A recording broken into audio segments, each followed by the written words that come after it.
Hey Steph, good morning. How are you doing? I hope you're I'm feeling better than me. I'm feeling good. I'm feeling good. Yeah.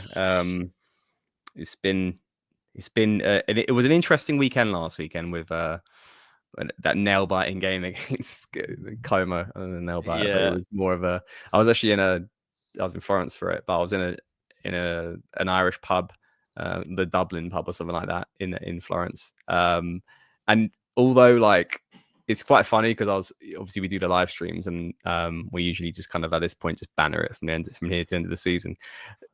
The moment you're in public and like Como were 1-0 up and there were these two gents at the bar. They could have been any sort of rival fan. It could have been a Bologna fan or Fiorentina fan. It could have been an Inter fan, but they were just like cheering on Como. And the moment someone goes after my team, I get like defensive. And then like yeah, when Milan scored the equaliser and you mentioned Miranda's scored the winner, I was like, fucking come on, like that. Like it's sort of I got more. I don't know. I feel Good like for, yeah. Why not? yeah, it's like what we do on like social media. Like we just get so defensive of our team, but only we can slate them. It's like it's such a funny Yeah, dynamic. yeah, yeah.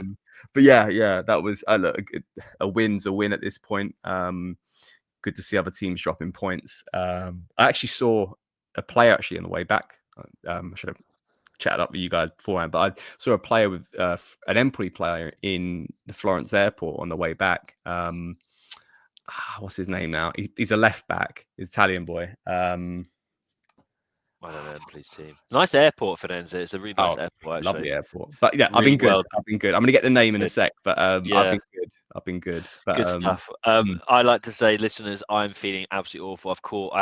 I suffer from hay fever, so I got like an attack earlier this week, and I think it destroyed my immune system. So now I'm super ill. So if I sound nasally, that's why.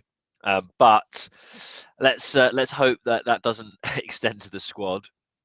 And what we're going to talk about today is just with it being international break, obviously there's not a huge amount to discuss. So we thought actually what would be quite good is to have a look at the players that we have on international duty and compared to other teams in the league. By the way, we have the most at 15. We'll go into that in more detail in a minute. And just have a general chat about what the sentiment is. A lot of rumours or reports we had of unhappy players and how not just this season, but previously in other years, we've had a lot of differing reports and mindsets around going to international duty and being really happy to be there, getting away from Milanello, and then also players that haven't got called up, kind of becoming quite demotivated from club football, and just having a general discussion about that. So, with that in mind, Steph, what do you think about the fact that even though we're having an incredibly underwhelming season, we factually have the most internationals in the league, which suggests that we've got a really top quality squad? mm, yeah, there's a couple of ways to look at this. And it's going to be hard to really to break it down. But I think it's just good to get the conversation flowing and probably get a lot of Yeah. different opinions, specifically for people with different nationalities who what some of our players might be impacted by them going into international break, and maybe this is American fans, French fans, whoever it might be, English fans. Carl Walker obviously is I think the sixth Yeah, he Milan player to started. play Yeah. for England, I believe. So I think we've got the record now for most. Anyway, but and I remember the player was Giuseppe Pezzella, the left back Petzella, okay. yeah Empoli. for Empoli, but I saw him in the airport. But anyway, going back to the topic here, uh, I think there's a few ways to look at this, and specifically taking this season out of account. But we will come back to that. But I think let's talk about I guess the nationalities of these players, and I think there's one massive talking point has been over the last couple of years that there aren't a lot of Italian players that play for us, let alone players who will be Italian national players. So that is going to ultimately strike a nerve when it comes to Milan fans, specifically Italian Milan fans, or potentially Milan fans who just want more Italian internationals that would be probably disgruntled by the fact that we have so many internationals and they're not Italian. So Yep. there's that one element there, and what are we providing to the national side, the Italian side, to allow them to benefit? So if Italy do well, we can say, great, we're proud of that, and that's one of our players because the two big studs we had probably the last couple of years, Donnarumma and Tonali, have now gone. And they're mainstays in the squad as well. Oh They yeah. are, I mean, they're absolutely. hands down three of the best players Yep, of the Italy side right now, I would agree. in the top three. So there's that element. I think there's also looking at a morale perspective of what our players, obviously the ones who are here and more foreign international players, what do they, what drives their motivation when it comes to, I guess, just day to day?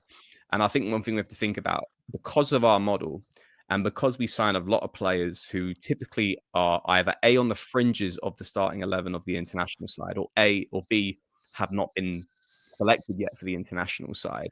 An example being like Tijani Reinders or Teo Hernandez when we purchased him, or Mike, because obviously Lloris was in goal prior to Yep. him to have the number 1 shirt or number 16 shirt, whatever it is. But like those players there who have obviously joined us with an aspiration to grow as a player, but obviously a secondary, but now seemingly an initial aspiration to allow them to be on the starting 11 perspective when it comes to international duty. Mm. The question of putting sort of country over club, and that Yep. always massive argument and debate, because it's sort of like, what, one pays the wages for the majority part of the season, the other one, and there's sort of friendly games, nation league games. Like, do you really need to play all these games? And that's why there's usually typically a divide between like what you think is more important than the other.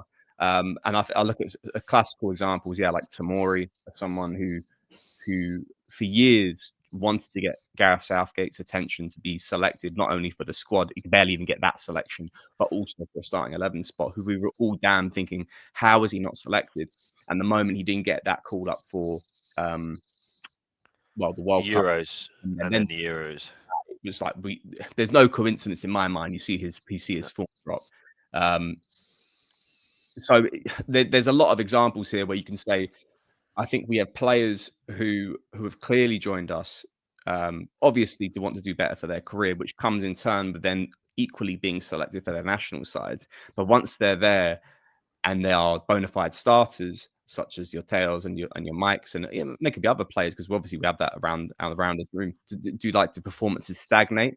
And then equally back to your point, I think it's the willingness, obviously, to go and play for your international side. And don't get me wrong, if I was in their position, I would do the same, because there's nothing more proud than representing your country.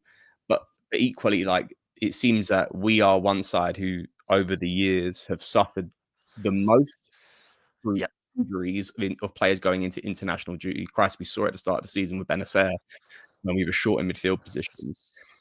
And then, like, it's almost as if, like, as a club, we never learn and never do these sneaky things that other clubs do, like Inter, and sort of fake injuries before they go into international break to then preserve them, to get them at Yep.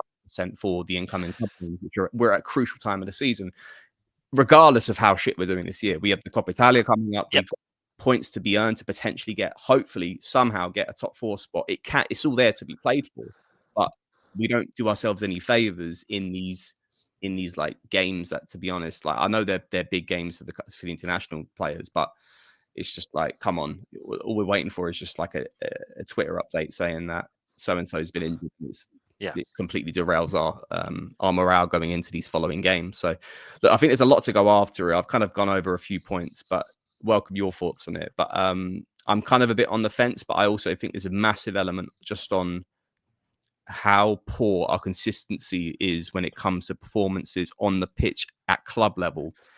And I think a lot of that lies down to kind of players who have come here and, like, done really well, gotten that opportunity to get to break into the international team, and then have stagnated in performances.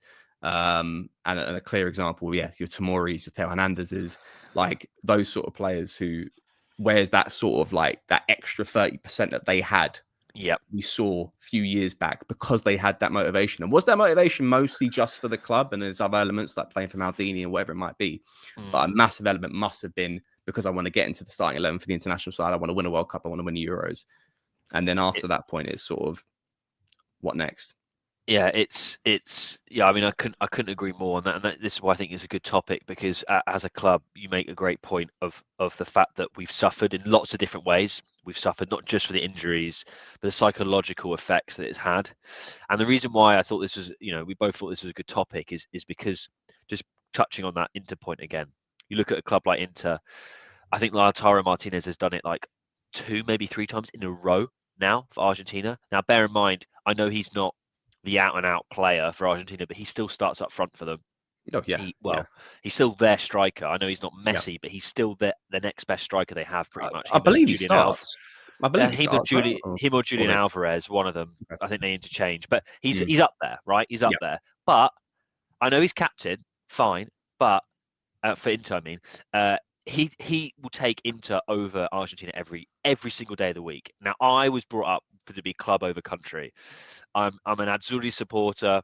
I also watch the England national team, and if I was good enough to play for one of those, amazing. Like you said, it's no better honour. However, I was brought up from a football perspective to always be club over country. If you play for a big club, you should be putting the club first, especially if you're a club trying to win competitions. Now, I get Inter are winning the best in terms of the Scudetto, whereas we're looking at Coppa Italia, but they weren't always like that. And they've always had more of a mentality towards doing the dark arts. And the reason why I think it's important to mention that is because the club might be putting pressure on these players. But ultimately, we know now it's players have the power these days in football.